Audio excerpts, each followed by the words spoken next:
criticize yourself. Can you imagine what you do when you see me? That is what it is. We need to stop doing this. Then financially, there is no root of evil in money. Stop being a fool. Money does not move. If any one of you want to prove it, go put $1 on the street and see what happens. It will sit there, a coin, it will sit there unless somebody picks it up. So how is it evil? How does it make you do what you don't want to do? How come money is controlling you? That's a choice you're making if you figure, but I don't understand the control of money when money cannot move without you. So who is controlling you? But you see, we were taught to blame somebody else for all what is not right or what we don't like about us. And we start with money. Stop being a fool. So that is what the 5 pillars are. You put them together and you would avoid doing what the young man did at the machine. He's taking money out of his bank account and he left his car running. Another young man jumped in and was taking off with the car. He pulled out his gun and he shot the guy in his back and killed him. Yes, he was still in his car, but if he was emotionally balanced at that moment and he had just stopped, he got arrested. He got arrested. How it ends, we don't know, but somebody was killed because at the time, emotionally, he wasn't prepared. And then mentally, we take those chances. I told you, my cousin told me spiritually she's angry at God. And I'm thinking, where did you find him? What did he do? And that is the thing, it's God's fault. No. The man was 88, he had to die. We all have to die. So asking God to lengthen somebody's life is none of you. That's not your job. Asking God to change your beautiful husband that was looking like Adonis and today he looks like something, the Pillsbury Doughboy. Find what drove you to him when he was looking like Adonis, the Greek god. Stop criticizing how he walks or how she walks or how fat she got. We have to stop doing this to each other and concentrate on us. It's a selfish thing to do. And if you believe that still, after the world we have lived in, that we need to give our entire energy to the world, everybody in our life, and expect them to turn around and give us that same energy, then we are bigger fools than we ever thought we were. We believe in prophets. Jesus healed 10, they said, and 1 came back. 1. And when you say you do not have enough to share with others, they say again, had 3 fish and 2 loaves of, I don't know, one thing. And they said, we have 5,000 people here. What did he do? He broke a little piece and gave a little piece and a little piece. And for some reason, while he's giving it, it's multiplying. And somehow at the end, they still had enough more left. So we have to learn one thing in life. Is be the best person that you can be. Follow the 5 pillars of prosperity. Keep your emotion balanced by meditating, sitting in stillness and silence, and considering your mind, your thoughts. What are you saying? Then your second pillar, look at it again and just read a book. I hate reading. Is that so? Read one passage out loud. Read a poster. Read instead of listening all the time to the people on the TV pointing to you and telling you you're not good enough and the world is coming apart. We know that already. They have been saying that for a long time. Remember 2000? We weren't even supposed to be here today, and here we are. So then look at physical. What are you eating? You know what you're putting in your mouth and your chewing is not going to help you, but that you do anyway. And then you scream at yourself in the mirror first thing in the morning, I'm getting fat, I am this, I am that. You're sending the message to the world, you're not good enough. You have something to fix. Stop doing that. Then there comes your spirituality, we talked about it. Financially, money we talked about it. So what I am asking you to do today is realize the 5 pillars. If you stay within them, you will also follow this amazing and wonderful belief that we have agreements we make as we go through this journey called life. And one of the agreements we have to make is do not use disparaging words about other people.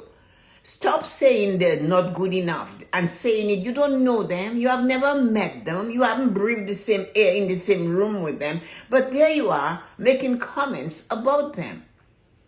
And then we use impeccable words. You have to use impeccable words to talk about yourself and others. Exquisite words. Find something nice about somebody to say.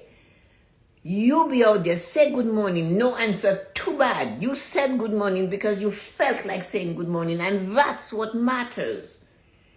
So use impeccable and exquisite words to describe you. I say, I am amazing, beautiful, and spectacular. When somebody asks you, hey, Tessa-Marie, how are you doing? I am amazing, beautiful, and spectacular. I don't care if there is a crink over here and a crack over here, but deep down, I am that.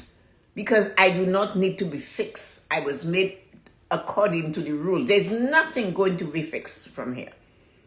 How are you feeling is the sentence you ask yourself. How are you feeling today, Betty? I am feeling amazing. How are you feeling today, Loretta and Colin? And all of you on TikTok, how are you really feeling? Pause and say, I'm feeling wonderful. One day, I will tell you guys the story of where this came from, why I started doing this in 1992. When somebody says to you, how are you feeling? How are you doing? When you tell them everything that's wrong with you, can they fix it? What about you shock them and say, I am feeling amazing? The first time I said it out loud, not the first time I said it, one day I was at Loretta's house and she had visitors from the States and I walked in. The lady knew me because they knew me because of my parents. I didn't know her. And she said, hello, Tess, how are you doing? I said, I am wonderful. And she looked at me and she goes, I didn't know her. She said, you're wonderful. She said, oh my God, I haven't heard somebody say that. But I hadn't met that lady. So would have been fine is not good. It's like when the teacher put on one of my children's report card, she will be fine. I go, what's wrong with her? She's a temperature? Right up there at the teacher's meeting. Oh, she'll be fine. I said, is she sick? Why is she going to be fine? What is wrong? You tell me. Oh, well, no, I don't know. And you wrote fine. Explain what you mean by fine. I pushed her until she did it. So you're not just, okay, I'm okay. No, just see how you say the word. I'm okay. Why not say, I am amazing? I feel great. I have that powerful feeling. You're powerful was Tessa-Marie. You're simply amazing. Thank you, Betty. You are great. There isn't a thing wrong with you. So why don't you say that? Even if you told that person, hey, I fell down on my bum in the kitchen today, what are they going to do? Why that? Why not say, I woke up this morning and I felt like this is the best day of my life? Because guess what? It is. Yesterday doesn't count. Tomorrow you have no idea whether you're going to be there or not. It's a flipping mystery. So you might as well greet yourself. Hello, you are. You're wonderful wrinkle. I just love that dimple on my chin. I always wanted a dimple as a girl, but I got one here. Why not? And when you see your friend, do not say the worst thing that is just the person is coming at you and saying, oh, you look this. No. It's such a pleasure to see you. It's so nice. And just shock them. When you're saying goodbye, throw in, I love you. And they will stutter because not everybody heard that as a child. So give it to them. I love you because I can phone Colleen, Loretta, and Betty, and I can talk to them any flipping time.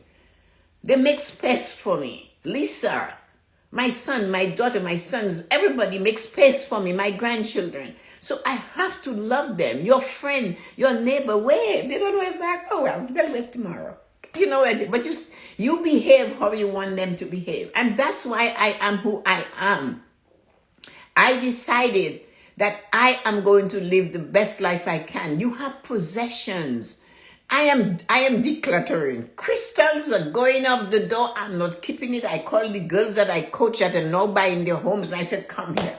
I have dishes and pots and pans. I have no intention that I'm not using them. I'm not saving them for when I die. You take it now. And I called them and I said, April is declutter month at my address. And they know me. So you just let it go and just encourage them to use their crystal.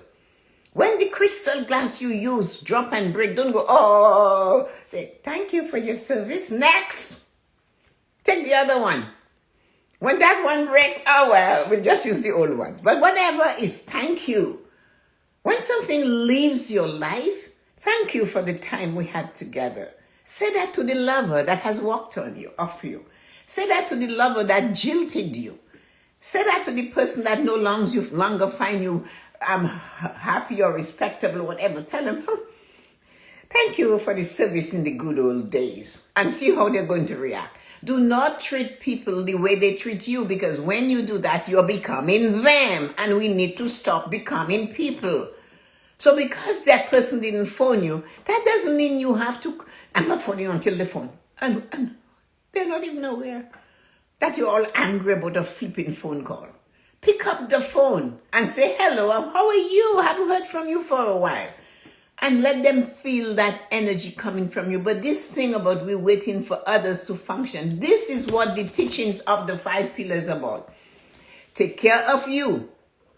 Because in taking care of you, you take care of your children. They tell you that on the flipping airplane. Put the mask on you before you put it on the children. Oh no, I'll put it on my kids first. Grow up. They cannot put it on you. So you do you so you can do them. That means as a person growing in this world, like especially those of you that are past 40, take care of those 5 pillars.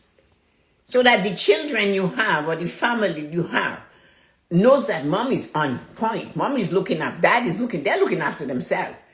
My parents were doing it and I didn't know what they were doing. Like it was like when they were older, it was like, where are they? This is the question we'll be asking each other. Do you know where mom and dad are? Oh, well, they're in France. You didn't know? Oh no, they must have told me, but I didn't hear it at the time. And I think they're coming by you and they're leaving on Wednesday. You know that, right? No, I didn't, because I wasn't paying attention when they were speaking. So, but that was how it was. Move, do things so that your children can say, where are you, mom? Instead of saying, mom, are you still lying down? Dad, how is your knee? No, my knee, I put a brace on it, darling, and I'm walking. Live your life completely so that you feel good. Instead of saying, I will, it's all about the children. No, it's not. Grow up and take care of you. The children is not your responsibility anymore. You are loved. Now is the time to love you. It's okay to be selfish and pay attention to you. What did you want to eat today? As you guys know, I was away for Gianna's birthday, and somebody introduced me to this, I forgot the name of the sandwich. Well, I had one and I brought one home with me yesterday, and I had half of it, and it was scrumptious, delicious. I sat down, I enjoyed it. I called my son's mother-in-law, said, oh, thank you so much. It was so nice. And it came here, tell the man that preferred that thing. When he heard we were traveling, he has a whole itinerary of how it's done. He put it in the suitcase, right next to the clothes. And when you get home, you take it and put it in the fridge and you eat it. And you smile. So make sure you want to know how I am. This is how I am. I come here in the morning to do this. Not because there's 10,000 people watching me. I don't care. I do that because it gets the heart going, the blood, I'm going. You know me, you heard me. And in 2040, somebody might click and say, is that what these crazy people did? How old is that fool? But I might have one word that says, take care of you, because nobody can do it as good as you can do it. Remember that. Take care of yourself first.